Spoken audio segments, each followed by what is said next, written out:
Hello everyone, स्वागत है आपका आज के इस वीडियो सेशन में। एचपीजीके की वीडियो सीरीज़ को कंटिन्यू करते हुए आज हम पार्ट 44 को यहाँ पे डिस्कस करने वाले हैं।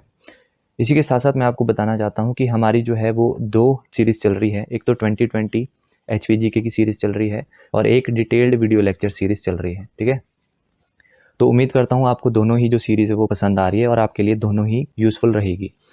आपसे एक रिक्वेस्ट है कि जो डिटेल्ड वीडियो लेक्चर है उस पर आप ज़्यादा फोकस रखो। ठीक है, वहाँ से आपको ज़्यादा सीखने को मिलेगा। तो ज़्यादा बकवास ना करते हुए वीडियो को स्टार्ट करते हैं। देखते हैं question number 529। Who mediated between Raja Sansar Chand and Jai Singh Ramgarhia to settle their dispute over the ownership of Kangra fort. तो कांगड़ा फोर्ट के बारे में मैं एक डिटेल्ड वीडियो लेक्चर बना चुका हूँ। ठीक है, पर फटाफट से हम इसको रिवाइज कर लेते हैं। जब मैंने आपको वहाँ पे बताया था कि जब सिख जो है वो अपने आप को ऑर्गेनाइज करते हैं इनटू 12 ग्रुप्स। ठीक है, वो जो 12 ग्रुप्स हैं उनको क्या कहा जाता था? मिसाल्स। ये हमने वहाँ पे देखा था। अब इन्हीं सिख में से एक व्यक्ति था जिसका नाम था जस्सा सिंह रामगढ़िया। जस्सा सिंह रामगढ़िया। ठीक है, ये जो व्यक्ति था वो हिली रीजन में आया था और यहाँ पर सबसे पहले आकर उसने 1770 में एक राजा थे जिसका नाम था घमंड चंद। इनको इन्होंने डिफीट किया था। अब घमंड चंद को डिफीट करने के बाद कांगड़ा के राजा कौन बने? संसार चंद। ठीक है, अब पावर में जय सिंह रामगढ़िया था। अब संसार चंद को अपनी थोड़ी सी टेरिटरी खोने का भी डर था। ठीक है, तो संसार चंद क्या करते हैं? 1781 में संसार चंद हेल्प मांगते हैं जय सिंह कन्हैया से। जय सिंह कन्हैया। ठीक है, जय सिंह कन्हैया जो है वो कांगड़ा फोर्ट का सीज करना स्टार्ट करते हैं। अब सेम सिनेरियो देखो कैसा है। अगर हम कांगड़ा फोर्ट की बात करते हैं तो यहाँ पर अभी मुगल किलेदार कौन था? नवाब सैफ अली खान। नवाब सैफ अली खान। ठीक है, ये यहाँ पे मुगल किलेदार था। अब देखो, अलग अलग बुक्स में आपको अलग अलग थ्योरीज देखने को मिलेगी। 1783 की बात है। कई बुक्स में लिखा है कि जो नवाब सैफ अली खान था वो बूढ़ा हो चुका था। ठीक है, और कई बुक्स में ये दिया है कि जो जय सिंह कन्हैया था जब इन्होंने कांगड़ा फोर्ट का सीज स्टार्ट किया तो इन्होंने नवाब सैफ अली खान को मार दिया था। नवाब सैफ अली खान जो है वो मर जाता है। इसके बाद इसका एक बेटा था जीवन खान। जीवन खान। जय सिंह कन्हैया था थोड़ा दिमाग वाला। इसने क्या किया? इसने नवाब सैफ अली खान का जो बेटा था जीवन खान, इसको इसने दे दी रिश्वत। ठीक है, रिश्वत देता है और रिश्वत देकर जो कांगड़ा फोर्ट है वो हथिया लेता है। अब कांगड़ा फोर्ट 1783 में किसके पास चला गया? जय सिंह कन्हैया के पास। अब संसार चंद को जैसे ही इस बात का पता लगता है कि जीवन खान को रिश्वत देकर ये फोर्ट जय सिंह कन्हैया ने हथिया लिया है, तो अब फिर से संसार चंद कहाँ चला जाता है? महाराजा रणजीत सिंह के पास। तो इससे हेल्प मांगने चला जाता है संसार चंद। अब जो महाराजा रणजीत सिंह थे इनका पहले से ही जय सिंह कन्हैया शत्रु था। ठीक है, तो ये हेल्प करने के लिए क्यों मना करेंगे? तो महाराजा रणजीत सिंह चले जाते हैं 1783 में कांगड़ा फोर्ट का सीज करने। अब ये जो सीज है वो 3 साल तक चला। 3 साल तक कांगड़ा फोर्ट का सीज चला। अब इसी का ही फायदा उठाता है संसार चंद। संसार चंद को पहले ही एग्रेशन था। ये चला जाता है मैदानी इलाकों में। मैदानी इलाकों में जाएगा, वहाँ पर जाकर इसने जो है वो अटैक्स करना स्टार्ट कर दिए। और मैदानी इलाकों में जो जय सिंह कन्हैया, उसका एक बेटा था जिसका नाम था गुरबख्श। गुरबख्श को भी संसार चंद मार देता है। ठीक है, ये था जय सिंह कन्हैया का बेटा, इसको भी संसार चंद ने मार दिया। और एक साइड से कांगड़ा फोर्ट की घेराबंदी चली है। ठीक है, तो अल्टीमेटली जय सिंह कन्हैया जो है, जैसे ही उसको पता लगता है उसका बेटा भी मर गया है, अल्टीमेटली वो सरेंडर कर देता है। अब 1787 की बात है, क्योंकि 3 साल तक तो कांगड़ा फोर्ट का सीज चला था। 1787 तक आते आते जय सिंह कन्हैया ने कांगड़ा फोर्ट को छोड़ दिया। तो अब संसार चंद को मिलता है कांगड़ा फोर्ट और जो जय सिंह कन्हैया है उसको मिलते हैं मैदानी इलाके। ठीक है, तो ये जो इनके बीच का जो डिस्प्यूट था वो किसने सेटल करवाया था? महाराजा रणजीत सिंह। ठीक है, तो ये व्यक्ति बहुत ज़्यादा इंपॉर्टेंट है। उम्मीद करता हूँ ये सारी स्टोरी आपको समझ आई होगी और उम्मीद करता हूँ ये जो बकवास है वो आपने सुनी होगी। तो अब आते हैं हम इस क्वेश्चन पे। इसका राइट आंसर क्या हो जाएगा? Option number A, Maharaja Ranjit Singh. अगले क्वेश्चन की तरफ बढ़ते हैं। 530। Which is the winter sports capital of HP? Himachal Pradesh की शीतकालीन खेल राजधानी कौन सी है? तो इसका राइट आंसर है ऑप्शन नंबर सी, कुफरी। अगला है 531। It says Tenzin Gyatso is the. तो तेंजिन ग्यात्सो जो है वो 14वें दलाई लामा है। तो इसका राइट आंसर है option number A. Next is 532। It says Lipa monastery is located in which district of HP? Lipa monastery Himachal Pradesh में कौन से जिले में स्थित है? बहुत बार हम डिस्कस कर चुके हैं। लिपा मोनेस्ट्री है डिस्ट्रिक्ट किन्नौर में। Right answer is option number B.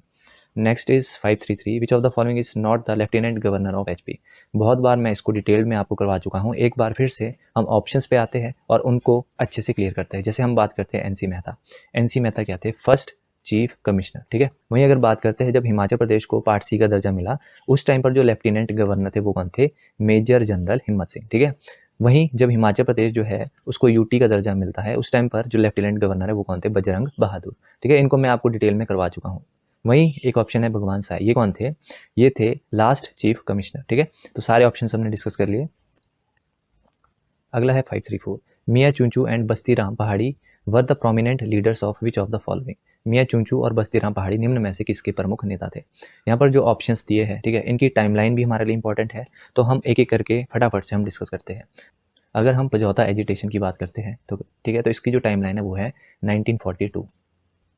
ठीक है, और इसके जो प्रमुख लीडर थे वो आपने याद रखने हैं। एक तो है लक्ष्मी सिंह, इनके आपने नोट्स बनाने हैं। एक है वैद सूरतराम, एक मियाँ चुंचू,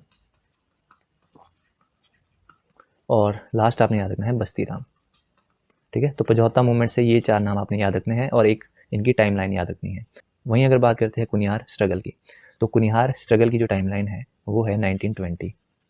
1920 में एक राणा हुआ करते थे जिनका नाम था राणा हरदेव, तो इनके विरुद्ध ये कुनिहार स्ट्रगल हुआ था। ठीक है, वहीं अगर धामी फायरिंग ट्रेजेडी की बात करते हैं तो विद डेट याद रखो 16 जुलाई 1939। ठीक है, इसी तरह से दुज्जम मूवमेंट की अगर हम बात करते हैं तो ये हुआ था वर्ष 906 में, और किस एरिया में हुआ था? ये रामपुर बुशहर, रामपुर बुशहर। ठीक है, और ये एक तरह का नॉन कॉपरेशन मूवमेंट था, नॉन कॉपरेशन मूवमेंट। ठीक है, तो ये सारे पॉइंट्स आपने नोट कर लेने हैं। अब आ जाओ इस क्वेश्चन पे।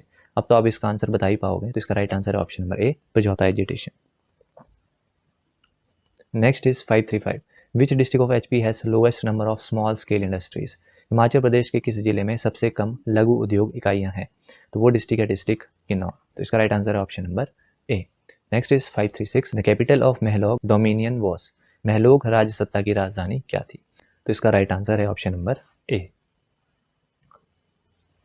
अगला है 537, it says which airport of HP became operational in 1989। Himachal Pradesh का कौन सा विमानपत्तन 1989 में शुरू हुआ? तो वो एयरपोर्ट था गग्गल, इसका राइट आंसर है ऑप्शन नंबर बी। तो इनको हम बहुत बार डिस्कस कर चुके हैं, ज़्यादा डिटेल में अब नहीं जाएंगे। अगला है 538, कालका Shimla railway line was inaugurated by. तो इसका इनोग्रेशन किया था लॉर्ड कर्जन ने।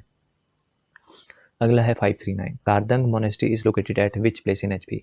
कारदंग मठ हिमाचल प्रदेश के किस स्थान पे स्थित है? तो ये स्थित है केलोंग, इसका राइट आंसर है ऑप्शन नंबर ए। अगला है 540, Pattikari hydro electric project is constructed on which river of HP. पट्टिकारी जल विद्युत परियोजना हिमाचल प्रदेश के किस नदी पे निर्मित है? इसको भी मैं आपको पढ़ा चुका था, पर एक बार फिर से हम रिवाइज करते हैं। पट्टिकारी हाइड्रो इलेक्ट्रिक प्रोजेक्ट ये है 20 रिवर पर, और किस डिस्ट्रिक्ट में है? ये मंडी। कितने मेगावाट का है? 16 मेगावाट। ठीक है, इसी तरह से हमने देखा था लंबादक, ये किस रिवर पे था? 20 रिवर, और कितने मेगावाट? 25 मेगावाट। इसी तरह से हमने देखा था एक पौड़ीताल, ये किस रिवर पे है? यमुना, और कितने मेगावाट का है? 24 मेगावाट। इसी तरह से हमने देखा था तांगनू रोमाए, तांगनू रोमाए, ये भी यमुना रिवर पे था, और कितने मेगावाट का था? 44 मेगावाट। इसी तरह से हमने देखा था एक घारोपा, घारोपा 20 रिवर पे था, और कितने मेगावाट का? 114 मेगावाट। तो इसका राइट आंसर क्या हो जाएगा? Option number D, 20। अगला है 541, which place of HP has oldest skiing slopes. Himachal Pradesh के किस स्थान में सबसे पुराना स्कीइंग ढाल है? तो वो है कुफरी में, तो राइट आंसर इसका ऑप्शन नंबर सी। अगला है 542, Jatru Kayang is the context of HP's. Himachal Pradesh के संदर्भ में जात्रू कयांग क्या है? वैसे हमने इसके ऊपर एक डिटेल्ड वीडियो लेक्चर भी बनाया जब मैंने आपको फोक डांसेस पढ़ाए थे। ठीक है, तो जब मैंने आपको लोक नृत्य पढ़ाए थे तो वहाँ पर हमने पढ़ा था कयांग। कयांग हमने 3 टाइप्स का पढ़ा था, 3 टाइप्स का कयांग हमें देखने को मिलता है। एक हो गया नाग कयांग, एक हो गया हरकी कयांग, ठीक है, और एक हो गया शूना कयांग। नागा कयांग की अगर हम बात करते हैं तो इसमें स्नेक मूवमेंट की तरह जो है वो डांस किया जाता है। ठीक है, वहीं अगर हरकी कयांग की बात करें तो इसमें जो है वो फास्ट टेम्पो में डांस किया जाता है। टेम्पो कैसा रहता है डांस का? फास्ट, और इसमें जो है किस तरह के सॉन्ग्स बजाए जाते हैं? Romantic songs. ठीक है, अब रोमांटिक वर्ड को सुन के ज़्यादा खुश मत होने लगना। ठीक है, शूना जो कयांग है इसमें स्लो और फास्ट दोनों टाइप्स की मूवमेंट रहती है। तो कयांग क्या है? राइट आंसर है option number B, folk dance. अगला है 543, Pandit HD. Sharma memorial public library is located at which place in HP. Himachal Pradesh के किस स्थान में पंडित एच.डी. शर्मा मेमोरियल सार्वजनिक पुस्तकालय स्थित है? तो ये स्थित है पट्टा में, तो इसका राइट आंसर है ऑप्शन नंबर डी। जिस हिसाब से एचपी में रिक्रूटमेंट्स आती है तो हमें लगता है कि हमें सभी को जो है एचडी शर्मा लाइब्रेरी में जाना पड़ेगा। जोक सपाट, ये था आज का लास्ट क्वेश्चन।